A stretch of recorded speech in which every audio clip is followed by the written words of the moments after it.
Hey guys नमस्कार, आप लोगों का टॉप 10 क्लासेस के प्यारे से यूट्यूब चैनल पर आप लोगों का स्वागत है। तो गाइस आज के लेक्चर में हम लोग चर्चा करने वाले हैं कक्षा 12 की फिजिक्स की अध्याय नंबर 4 का। वो भी आज की टॉपिक रहने वाला है दो समांतर धारावाही चालकों के बीच लगने वाला बल। जैसा कि आज की टॉपिक लगी हुई है दो समांतर धारावाही चालकों के बीच लगने वाला बल। आज इस टॉपिक पे चर्चा होगी। गाइज हर एक टॉपिक के जैसा ये भी टॉपिक मक्खन के जैसा क्लियर करने का पूर्ण प्रयास रहेगा।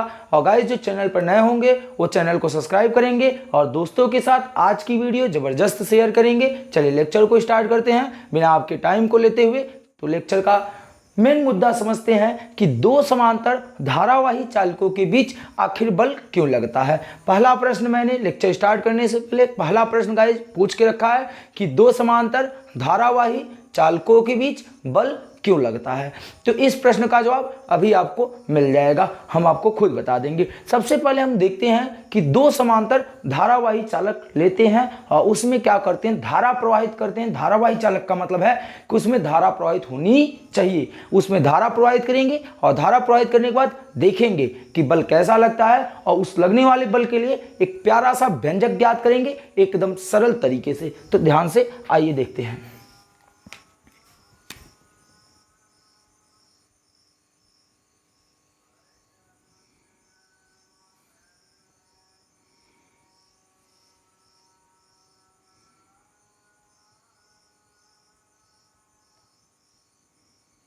ये हो गए गाइस, ध्यान से देखिएगा। हमने क्या कह दिया कि दो समांतर धारावाही चालक हो गए। ठीक, एक में मान लेते हैं, इसमें मानते हैं कि I1 धारा प्रवाहित हो रही है, इसमें I1 धारा प्रवाहित हो रही है और इसमें कौन सी धारा प्रवाहित हो रही है, I2 धारा प्रवाहित हो रही है। ये आपका चालक एक है, ये आपका क्या है, चालक एक है, लिख दे रहे हैं। ये आपका क्या है, चालक एक है और ये आपका क्या है, चालक दो है। वहाँ बात हो रही है ना दो चालक समांतर धारावाही, देखिए लिखा है ना दो समांतर धारावाही चालक। तो यहाँ भी ये एक चालक हो गया, ये दूसरा चालक हो गया। ध्यान से समझिए, हम क्या कर रहे हैं, ये आपका एक चालक हो गया, ये दूसरा चालक हो गया। चालक एक में I1 धारा प्रवाहित हो रही, चालक दो में I2 धारा प्रवाहित हो रही।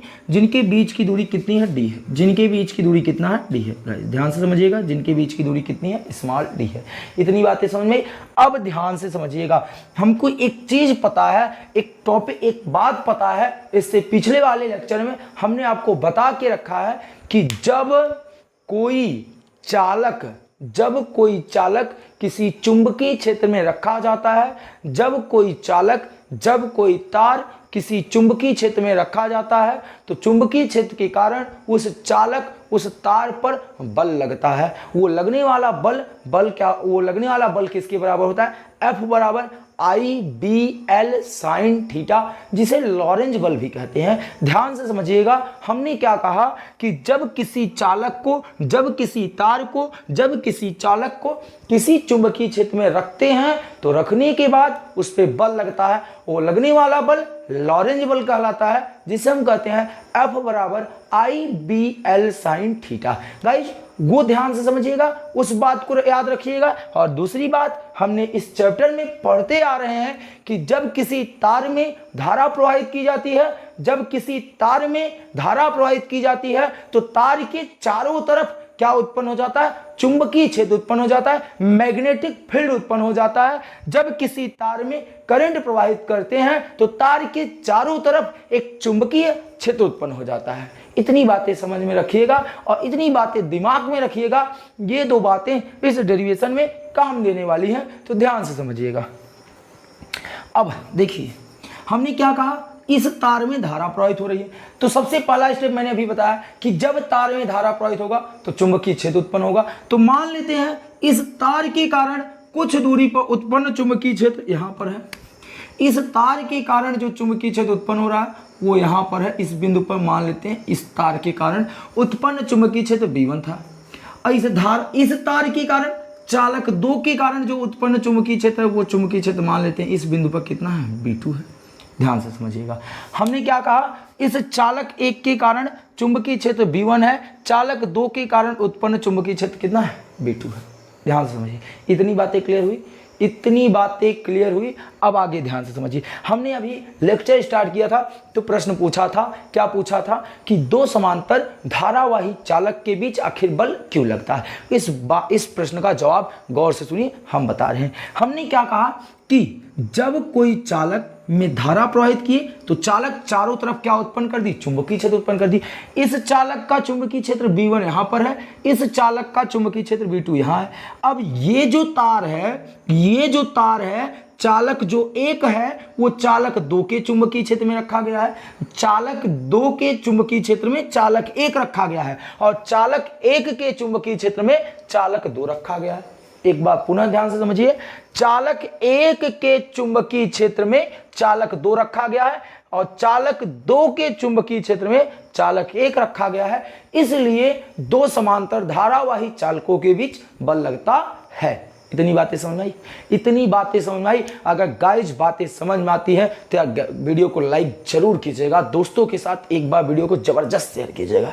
ठीक, ध्यान से समझिएगा। अब बातें करते हैं कि जो चुंबकीय क्षेत्र उत्पन्न हुआ है उसकी दिशा ज्ञात कर लेते हैं, फिर हम लोग डेरिवेशन की तरफ लौट चलेंगे। हमने क्या कहा, जो चुंबकीय क्षेत्र उत्पन्न हुआ है उसकी दिशा ज्ञात करते हैं। तो ध्यान से समझिएगा, एकदम मन लगा के ध्यान से समझिएगा। हमने आपको क्या बताया था, कई नियम बताया गया है चुंबकीय क्षेत्र ज्ञात करने की, कई नियम है, ध्यान से समझिएगा। हमने सबसे पहला नियम बताया था कि अपने सीधे हाथ को, यानी दाहिने हाथ की जो अंगुलियां हैं, दाहिने हाथ की जो अंगुलियां हैं उसे उस बिंदु की ओर खोल दो, उसे उस बिंदु की ओर खोल दो जिस बिंदु पर चुंबकीय क्षेत्र ज्ञात करना रहता है। और उसके बाद अंगूठा जो है धारा की दिशा में हो तो ये हथेलियां आपको बताती हैं कि चुंबकीय क्षेत्र की दिशा किधर होती है। तो ध्यान से समझिएगा, बिल्कुल आसान तरीके से समझिएगा गाइस, ध्यान से। अब क्या है देखिए, ध्यान समझिए। अब ये देखिए, ये क्या है, करंट किधर की तरफ प्रवाहित हो रहा, ऊपर की तरफ। करंट किधर की तरफ प्रवाहित हो रहा, ऊपर की तरफ। तो मैंने कहा था अपने दाहिने हाथ की अंगूठे को धारा की दिशा में कर लीजिए। तो दाहिने हाथ की अंगुलियों को हमने धारा की दिशा में किया, फिर अंगुलियां उस बिंदु की ओर खोल दीजिए जिस तरफ चुंबकीय क्षेत्र ज्ञात करना है। ये देखिए, ध्यान दे रहे हैं, अंगुलियां उस बिंदु P की ओर खोल दीजिए जिस पर चुंबकीय क्षेत्र ज्ञात करना। देख रहे हैं, इसके कारण उत्पन्न चुंबकीय क्षेत्र B1 इधर है, ये B1 है, और ये धारा अंगूठा व्यक्त कर रही है, ये अंगुली जो है चुंबकीय क्षेत्र की ओर खुला है। तो हथेली क्या बता रही है, चुंबकीय क्षेत्र की दिशा को बता रही है। हथेली क्या बता रही है, चुंबकीय क्षेत्र की दिशा को। हथेली क्या बता रही है, लंबवत अंदर की तरफ। फिर से गाइस ध्यान से समझिएगा इस बात को, ये बातें आपको कोई नहीं समझाने वाला है। जो आपकी रट्टाफिकेशन वाली सब बता रहे हैं ना, रट्टाफिकेशन हम लोग क्या नहीं चलने वाला, बिल्कुल नहीं, रट्टाफिकेशन नहीं चलेगी भाई। रट्टाफिकेशन को मारो गोली, आ जाओ यहां समझो। मैंने क्या कहा कि तार में जो करंट प्रवाहित हो रहा है वो ऊपर की तरफ प्रवाहित हो रहा है। ये देखिए, अंगूठा धारा की दिशा में खुला हुआ है और जो फैली हुई उंगलियां हैं उस B1 की ओर इंगित कर रही हैं जिधर चुंबकीय क्षेत्र उत्पन्न हो रहा है। ध्यान से समझिएगा। अब ये हथेली क्या बताती है, चुंबकीय क्षेत्र की दिशा, और हथेली क्या है, लंबवत अंदर की तरफ है। तो हम बताएंगे इस जो लंबवत अंदर की तरफ प्रवेश करता है उसे हम लोग क्रॉस से दिखाते हैं। अर्थात ये जो B1 चुंबकीय क्षेत्र उत्पन्न हुआ है इसे हम लोग किससे दिखा देंगे, क्रॉस से दिखा देंगे। अगर बात समझ में आ रही हो तो वीडियो को लाइक जरूर कीजिएगा, दोस्तों के साथ शेयर जरूर कीजिएगा। ये जो चुंबकीय क्षेत्र उत्पन्न हुआ ये क्रॉस से हमने दिखा दिया, अर्थात चालक 1 के कारण जो चुंबकीय क्षेत्र उत्पन्न हुआ था उसकी दिशा लंबवत अंदर की तरफ है। ठीक, अब बात करते हैं चालक 2 के कारण जो चुंबकीय क्षेत्र उत्पन्न हुआ है उसकी धारा की दिशा ज्ञात करते हैं। चलिए ध्यान से फिर से अपने नियम को लगाते हैं, फिर से अपने नियम को समझते हैं। क्या था कि धारा की दिशा में अंगूठा हो और अंगुलियां जो है चुंबकीय क्षेत्र की ओर हो जिधर आपको चुंबकीय क्षेत्र ज्ञात करना, उस बिंदु P की ओर खुलनी चाहिए जिस पे आपको चुंबकीय क्षेत्र ज्ञात करना। चलिए तो गाइस ध्यान समझिएगा, ये अंगूठा हो गया, ये धारा की दिशा में हो गया। इस प्रकार ये अंगूठा क्या हो गया, धारा की दिशा में हो गया, और ये फैली हुई उंगलियां उस B2 को इंगित कर रही हैं जिधर आपको चुंबकीय क्षेत्र ज्ञात करना। ये देखिएगा ध्यान से, हमने क्या कहा, ये अंगूठा जो है धारा की दिशा में होगा, ये खुली हुई अंगुलियां उस B2 की ओर हमने खोल दिया है। देखिए उस B2 की तरफ खोल दी, ये देखिए अंगूठा धारा की दिशा में, अंगुली B2 की ओर खोल दिए। तो ये हथेली बता रही है चुंबकीय क्षेत्र की दिशा को, हथेली क्या इंगित कर रही है, लंबवत बाहर की तरफ, ये बाहर की तरफ। अर्थात इसके कारण जो चुंबकीय क्षेत्र उत्पन्न हुआ है, चालक 2 के कारण जो चुंबकीय क्षेत्र इधर उत्पन्न हुआ है वो लंबवत क्या है, बाहर की तरफ है। इतनी बातें समझ में आई, तो इसको हम नोट करते हैं, इसको भी दिखा देते हैं। तो जो लंबवत बाहर की तरफ आती है उसे हम लोग किससे दिखाते हैं, डॉट डॉट से। इतनी बातें समझ में आई। चुंबकीय क्षेत्र की आप लोगों ने दिशा निकाल लिया, चुंबकीय क्षेत्र की हमने क्या निकाल लिया, दिशा निकाल लिया। तो आइए गाइज हम लोग डेरिवेशन की तरफ चलते हैं। अब बात करते हैं चालक 1 के कारण उत्पन्न चुंबकीय क्षेत्र। आप लिखना चाहो तो जो इनकी कथाएं हैं वो लिख सकते हैं। माना 2 समांतर चालक हैं जिसमें एक चालक 1 है, एक चालक 2 है, जो कि डी दूरी पर रखा गया है। एक में I1 की धारा प्रवाहित हो रही है और एक में I2 की धारा प्रवाहित हो रही है। उसके बाद चालक 1 के कारण जो चुंबकीय क्षेत्र उत्पन्न हुआ B1 वो लंबवत अंदर की तरफ कार्य कर रहा है, और चालक 2 के कारण जो चुंबकीय क्षेत्र उत्पन्न हुआ वो लंबवत बाहर की तरफ कार्य कर रहा है। ये सब आप लिखना चाहो तो लिख सकते हो गाइस, हमने समझा दिया, ठीक, एक बार बोल भी दिए हैं। चलिए तो हम बात करते हैं चालक 1 के कारण। तो गाइज अब इसका व्यंजक आप कैसे लिखोगे, तो याद होगा आपको एम्पियर के नियम का पहला अनुप्रयोग में आपको बताया गया था कि एक धारावाही चालक के कारण उत्पन्न चुंबकीय क्षेत्र का व्यंजक आपको वहां बताया गया था। ध्यान से देखिएगा, यदि आपको याद आ रहा होगा तो वहां देखिएगा तो बताया गया था कि समांतर धारावाही चालकों के बीच लगने वाला धारावाही चालक के कारण उत्पन्न जो चुंबकीय क्षेत्र होता है वो आपको वहां पर बताया गया था। तो गाइज हमने आपको बताया था, वहां पर आपको बताया गया था, क्या बताया गया था कि एक धारावाही चालक के कारण जो चुंबकीय क्षेत्र उत्पन्न होता है, आपको नहीं याद है तो हम यहाँ पर लिखते हैं, इस बात को ध्यान दीजिएगा। ये चीज़ आपको इस धारावाही चालक के कारण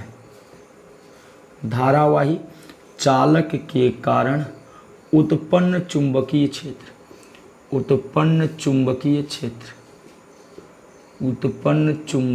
क्षेत्र, ठीक, ध्यान से समझिएगा। उत्पन्न चुंबकीय क्षेत्र हमने बताया था B = μ0, ठीक, B = μ0 I अपान कितना था 2πr, जहाँ r क्या थी, दूरी थी, जिस बिंदु पे ज्ञात करना था वहाँ की दूरी थी। ध्यान से समझिएगा। ये अगर आपने इसका वीडियो नहीं देखा है तो आप प्लेलिस्ट में वीडियो उपलब्ध है, इस वीडियो को जाके जरूर देखिएगा। ये वहाँ पर हमने इस फार्मूले का डेरिवेशन भी कराया है, तो इसी फार्मूले का हम लोग उपयोग करेंगे। तो चालक 1 के कारण उत्पन्न चुंबकीय क्षेत्र जो B1 है वो किसके बराबर हो जाएगा, μ0। ध्यान से समझिएगा, किस μ0, उसके बाद क्या हो जाएगा, ये किसके कारण चुंबकीय क्षेत्र उत्पन्न हुआ है, धारा के I1 धारा के कारण, तो यहाँ पर हो जाएगा I1 हो जाएगा, और बटे कितना हो जाएगा 2π, बटे क्या हो जाएगा 2π, यहाँ r के स्थान पे क्या है d है, तो 2πd हो गए। ये चालक 1 के कारण उत्पन्न चुंबकीय क्षेत्र हो गया। अब बात करेंगे चालक 2 के कारण उत्पन्न चुंबकीय क्षेत्र। चालक 2 के कारण d दूरी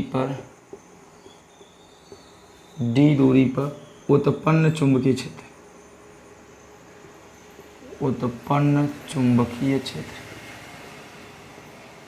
तो ध्यान समझिए, उत्पन्न चुंबकीय क्षेत्र यहाँ मान लेते हैं B2, क्या है, B2 है।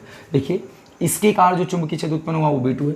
B2 बराबर क्या हो जाएगा, इसी फॉर्मूले से μ0 I2 बटे कितना हो जाएगा 2πd। ये आप ध्यान से समझिएगा, 2πd। इतनी बातें आपको समझ में आई, गाइज अगर कहीं दिक्कत हो तो कमेंट बॉक्स में कमेंट जरूर कर सकते हैं। ध्यान से समझिएगा। अब हमको चुंबकीय क्षेत्र नहीं निकालना है, हमको इनके बीच लगने वाला बल ज्ञात करना। हमने लेक्चर को स्टार्ट करने से पहले ही बता के रखा है कि जब किसी धारावाही चालक को चुंबकीय क्षेत्र में रखते हैं तो चुंबकीय क्षेत्र के कारण जो उस पर बल लगता है उसे हम लॉरेंज बल कहते हैं, और उसे हम लोग किस फार्मूले से निकालेंगे, F = IBL sin थीटा, इस वाले फार्मूले से निकालेंगे। तो गाइज इस फार्मूले का उपयोग करते हैं, तो ध्यान से समझिएगा। अब हम क्या लिखेंगे, जो पहला निकालेंगे, इसके कारण जो लगने वाला बल है F12। ध्यान से देखिएगा, F12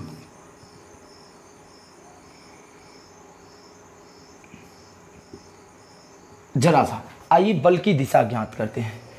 एक मिनट गाइस, सबसे पहले हम परिमाण निकाल लेते हैं, फिर उसके बाद बल की दिशा भी ज्ञात करेंगे। कहीं मत जाइएगा, बल की दिशा आसान तरीके से निकालेंगे। देखिए F12 इसके कहने का मतलब क्या है, F12 इसके कहने का मतलब है कि चालक एक पर चालक दो के कारण लगने वाला बल, चालक एक पर चालक दो के कारण लगने वाला बल।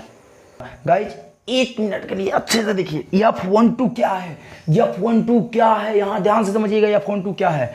चालक एक पर चालक दो के चुंबकीय क्षेत्र के कारण, ध्यान से मैंने क्या कहा अच्छे से सुनो, चालक एक पर चालक दो के चुंबकीय क्षेत्र के कारण जो लगने वाला बल है वो F12 है। बात समझा, F12 चालक एक पर लिखते हैं, चालक एक पर चालक दो के कारण, चालक दो के चुंबकीय क्षेत्र के कारण, क्या चुंबकीय क्षेत्र के कारण, चुंबकीय क्षेत्र B2 है, के कारण लगने वाला बल, के कारण लगने वाला बल, लगने वाला बल, ध्यान से देखिएगा लगने वाला बल। आइए इसको निकालते हैं। फार्मूला क्या पढ़े थे, IBL sine theta, IBL sine theta. इस बात को ध्यान से समझिएगा। अब किस आई कौन सा उपयोग करेंगे, ये वाला भाई बल इस पे लग रहा है, जिस पे बल लग रहा है उस वाले तार की धारा नोट करते हैं, तो आई के स्थान पे क्या हो जाएगा, I1 हो जाएगा। फिर उसके बाद किस चुंबकीय क्षेत्र के कारण लग रहा है, B2 के कारण, IB2 हो जाएगा। फिर लंबाई क्या हो जाएगी, L हो जाएगी, और उसके बाद क्या हो जाएगा इनटू साइन थीटा, इनटू कितना हो जाएगा साइन थीटा।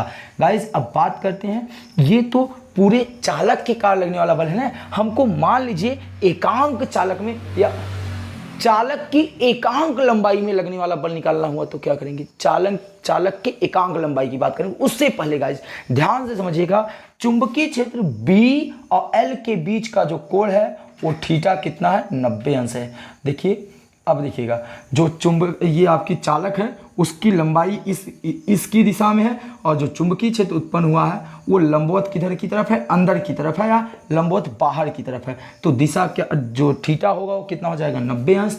तो यहाँ हो जाएगा F12 बराबर I1B2L, क्योंकि साइन 90 अंश की मान क्या होता है, 1 होता है।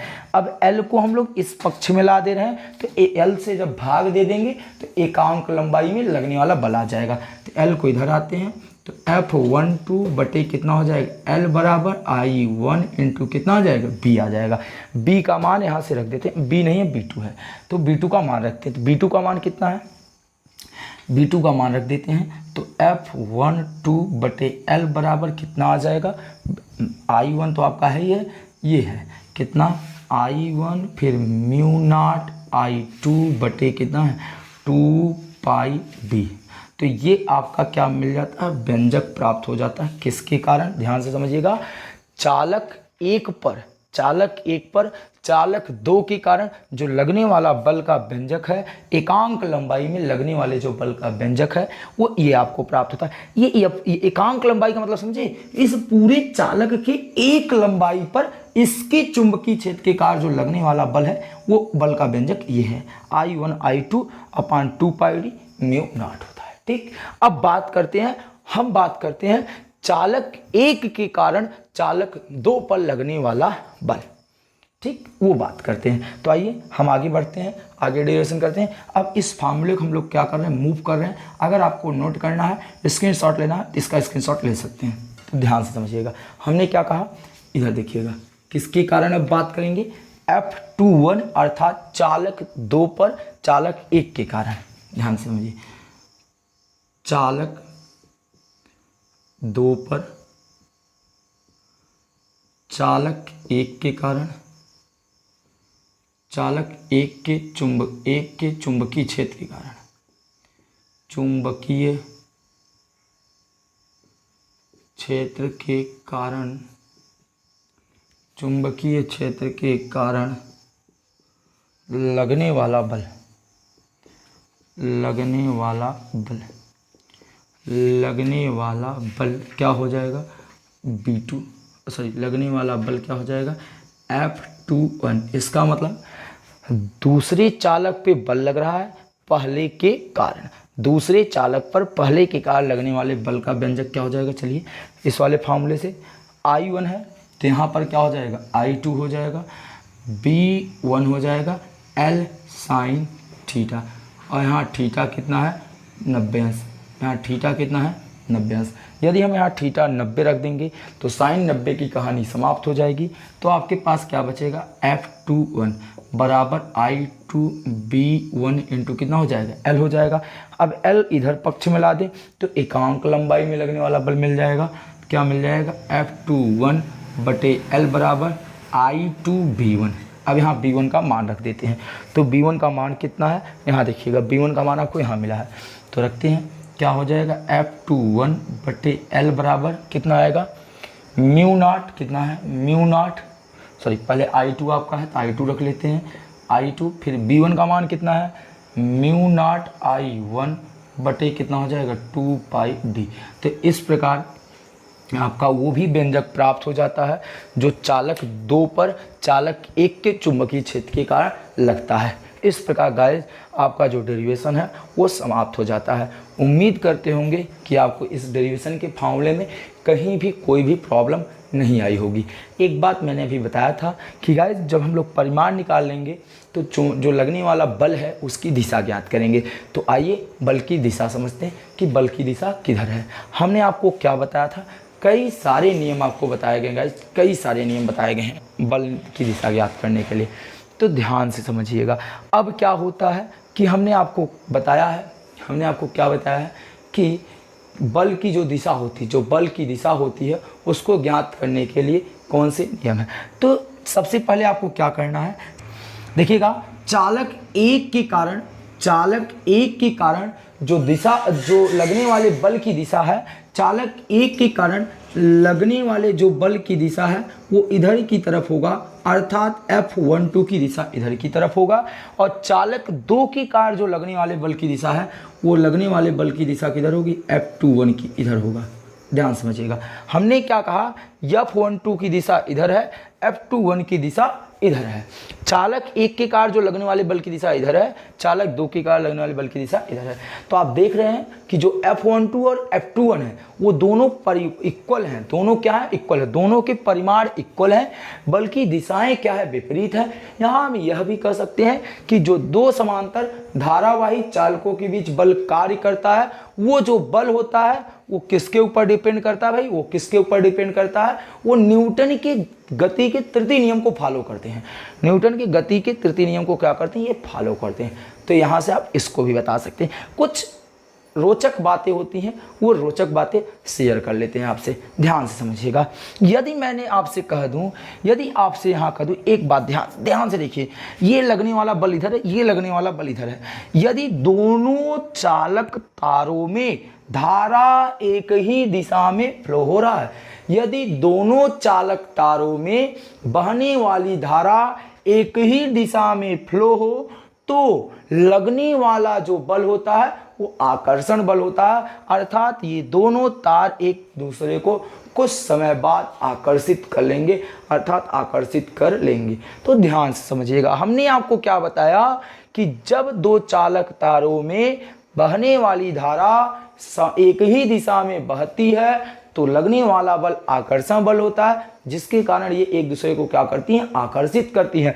यदि इसी का उल्टा कर दिया जाए कि एक में धारा ऊपर की तरफ बहे और एक में धारा नीचे की तरफ बहे, अर्थात कहने का मतलब है कि दोनों चालकों में धारा की दिशा क्या हो जाए, विपरीत हो जाए, दोनों चालकों में बहने वाली धारा विपरीत दिशा में बहे तो लगने वाला जो बल होता है वो प्रतिकर्षण बल होता है, अर्थात ये दोनों तार एक दूसरे को क्या करेंगे, दूर की तरफ, अर्थात हमेशा दूर की तरफ ठेलेंगे। हम कह लें कि जब दोनों तारों में विपरीत दिशा में धारा प्रवाहित होती रहेगी तो इन दोनों में बैठने वाला नहीं है, इन दोनों में जरा सा भी संबंध नहीं बनेगा, ये दोनों एक दूसरे को हमेशा दूर ठेलते रहेंगे। तो ये रोचक बातें थी, इसको आप एक चित्र के माध्यम से बढ़िया से समझ सकते हैं। ऐसे समझिएगा, जैसे आपने क्या लिया कि यहाँ पर एक ये बैटरी ले ली, उसके बाद एक कुंजी लगा ली, ठीक। उसके बाद इसको परिपथ पूर्ण करने के लिए ऐसे आपने देख लिया, ठीक, ऐसे ये परिपथ क्या कर दिए, पूर्ण कर दिए ये वाले। अब इससे धारा निकली होगी, ये धारा इधर गई, अब एक इससे धारा ऐसे, फिर ऐसे, फिर ऐसे, ध्यान से समझिए। अब ये धारा इस चालक में जाके ऐसे बढ़ गई, तो दोनों तारों में धारा क्या हो रही है, एक ही दिशा में जा रही है। देखिए दोनों तार में धारा एक ही दिशा में प्रवाहित हो रही है। तो जब एक ही दिशा में प्रवाहित हो रही है तो कुछ समय बाद आप देखेंगे कि जो ये तार है, ये तार के बीच आकर्षक बल लगेगा, और आकर्षक बल लगने के कारण ये तार की जो शेप है वो कुछ इस प्रकार हो जाएगी, अर्थात बीच में जो है वो दब जाएंगी। ध्यान से समझिएगा, है बढ़िया बात है ना। हमने आपको क्या बताया कि जब दोनों चालकों में धारा एक ही दिशा में प्रवाहित होगी तो कुछ समय बाद इस शेप का दिखाई पड़ता है। अब बात यही करें कि जब दोनों चालकों में धाराएं क्या हो भैया, धाराएं विपरीत दिशा में प्रवाहित हो, तब क्या होता है उसको ध्यान से समझिएगा। जब धाराएं विपरीत दिशा में प्रवाहित होंगी तो जो इधर की तरफ चिपकी हुई हैं, ये दोनों जो इधर की तरफ चिपकी हैं वो क्या हो जाती हैं, फैल जाती हैं। वो क्या हो जाती हैं गाइज, फैल जाती हैं, वो एक दूसरे से क्या हो जाती हैं, दूर हो जाती हैं। तो गाइज इस प्रकार आज का जो बेहतरीन टॉपिक था वो यहाँ पर क्या होता है, समाप्त होता है। और आप इसको अच्छे तरीके से पढ़िएगा, क्योंकि ये एग्जाम के दृष्टि से 5 स्टार रेटिंग वाला प्रश्न है, और कई बार एग्जाम में ये प्रश्न पूछा भी गया है कि दो समांतर धारावाही चालकों के बीच एकांक लंबाई में या एकांक लंबाई के कारण जो लगने वाला बल होता है उसे आप परिभाषित कीजिए। इसे आप अच्छे से पढ़िएगा और हर एक दोस्तों के पास जरूर शेयर कीजिएगा। तो गाइज मिलते हैं आपको नेक्स्ट लेक्चर में, तब तक के लिए आप इस वीडियो को देखिए और एंजॉय कीजिए। और दोस्तों वीडियो पसंद आई हो तो वीडियो को लाइक कीजिएगा, और लाइक करके दोस्तों के साथ शेयर कीजिएगा। जय हिंद, जय Bharat. Thank you all dear student.